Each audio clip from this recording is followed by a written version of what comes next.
हम नहीं लेते। वो तो पूरा पैक करके देते हैं हमारे। नहीं, हमने नहीं चाहिए। हम पूछते हैं जैसे कोई कुछ दे, क्या है, नहीं चाहिए हमें। हमारे सेब में विराजमान है, हम इनको किसको देंगे? किसी को देना, अब वो क्या व्यवहार करेगा, मान लो क्या व्यवहार करेगा। अच्छा, अब हम अपने ठाकुर की सेवा के सिवा, इतनी हमारी सेवा विराजमान है, अब हम सब विराजमान नहीं कर सकते। अलग अलग भाव से अलग अलग, तो हम दर्शन कर लेते हैं, प्रणाम कर लेते हैं, उन्हीं को वापस कर देते हैं कि भाई ठाकुर विराजमान का मतलब सेवा होनी चाहिए। अलमारी में थोड़ी ऐसे कि धूल पड़ रही है ऐसे, नहीं विराज। मान लो कोई आपको भेंट दे रहा है, तो प्रणाम है, भेंट को गले लगाया, वापस दे दिया।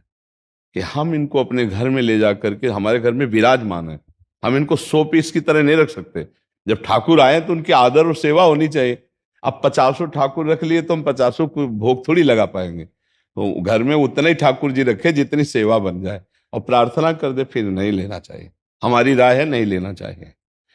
वैसे मतलब ये भेंट देनी भी नहीं चाहिए, नहीं देनी चाहिए।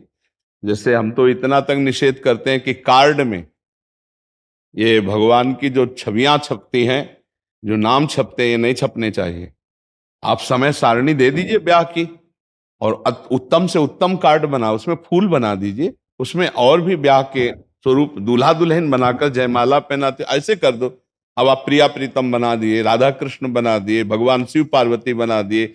अब वो तो आदमी निमंत्रण कार्ड की तरह, और इसके बाद फिर वो फेंक दिया जाता है ना दृष्टि। अब वो प्रिया प्रीतम बने, राधा कृष्ण बने, या शिव पार्वती बने, वही हम मंदिर में विराजमान को, वही हमारे, यही तो हमारी बुद्धि भ्रष्ट का होने का कारण है। अब एक साधारण से अपने व्यापार चलाने के लिए थैलों में प्रभु की रूप छाप रहे हैं, प्रभु के नाम छाप रहे हैं। अब जिस हम नाम की उपासना करते हैं, उसी नाम को तमाकू में छाप रहे हैं। अब वो जो पैक फुटपाथ में जाएगा, वो पैर पड़ेगा, तो जो कंपनी वाला है उसकी दुर्गति होगी, क्योंकि उस नाम और रूप तो अपमानित कर रहा है मात्र कुछ चंद रुपए के लिए। तभी फैक्ट्रियों में बड़े बड़े हानि और नुकसान और सब आतंक मचते हैं। बहुत होश में रहना चाहिए। पैसा कमाने के लिए बहुत से उपाय हैं, भगवान के रूप नाम का सहारा लेकर उन पैसा मत कमाओ। पैसा कमाने के लिए आपके लिए बहुत से सामग्री है भाई, अच्छी से अच्छी वस्तु भी चाहिए, आप उसमें भगवान नाम क्यों लिख देते हैं, भगवान का रूप क्यों छाप देते हैं? अब बंसी धारण किए हुए प्रभु एक थैला है, अब थैले को तो थैले की जगह में रखेगा ना। अब मान लो ऐसे थैला रखा, वहीं आप जूता पहने खड़े, तो अपराध नहीं लगेगा? आप कितना सम्मान करते हैं अपने प्रभु की छवियों का। इसीलिए तो हम सबकी बुद्धि भ्रष्ट हो जाती है। पोस्टर छपवा दिए, उसमें भगवान की भी छवि बनी हुई है और अपनी भी छवि बनी हुई है, और गुरु भी बैठे हैं, आचार्य भी बैठे हैं।